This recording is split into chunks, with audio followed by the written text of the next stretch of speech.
Welcome to the Crystal Crossings. I am Reverend Paul. Boy, November has been quite a month, hasn't it, for many people. And you know, we're only halfway through the month. If anything, I think this month has taught us that life is precious. And we need to honor it more, live it more, give it more, and love life more. Now, as many of you know, we had the Scorpio new moon eclipse on November 13th. And what this means is the influences of things are more stronger than usual. And new moons, or I should say new solar eclipse moons, kind of spark significant passages and milestones in our life, such as notable births and deaths, different geophysical occurrences, and other major outer world events. And again, we are all witnessing these events. I don't have to tell you about them.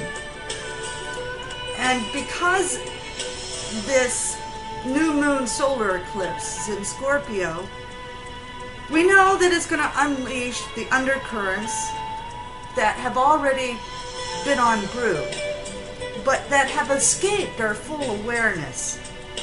And we can witness powerful shifts, power bids, and power grids on the rise or on the fall. And perhaps you just wake up and your life is changed in a blink of an eye. I know many people have told me of relationships coming apart at the seams.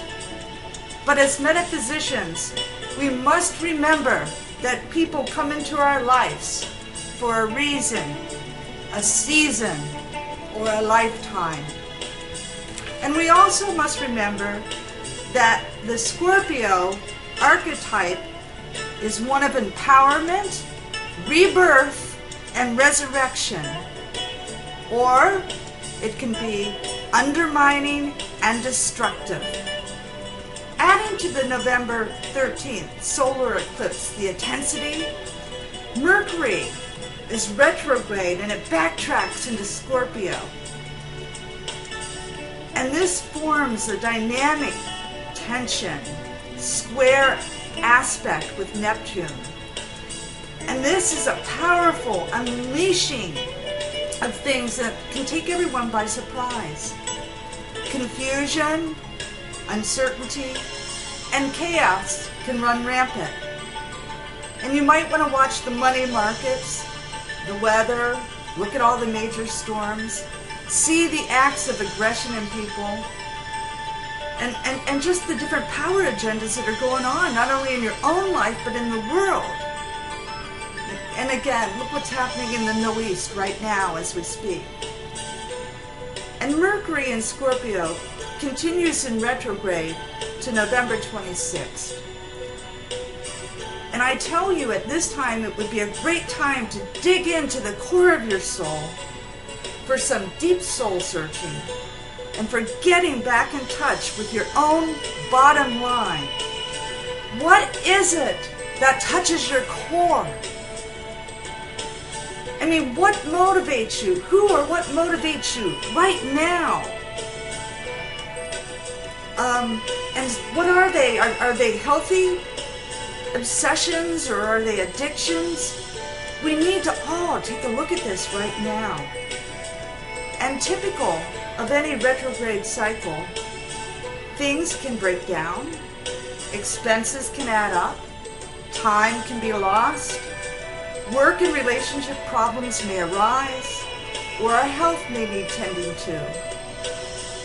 Mercury retrograde in Scorpio compels us, again, to visit these matters of finances, our intimacy needs, trust, destructiveness, security, addictions, compulsions, and many more things.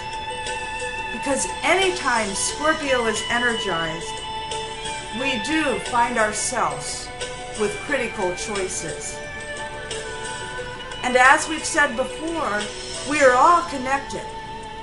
And whether we have full awareness or not, we can still sense our brothers and sisters and the larger scale changes that may be happening or may be on the way, which in essence affects us all on all different levels.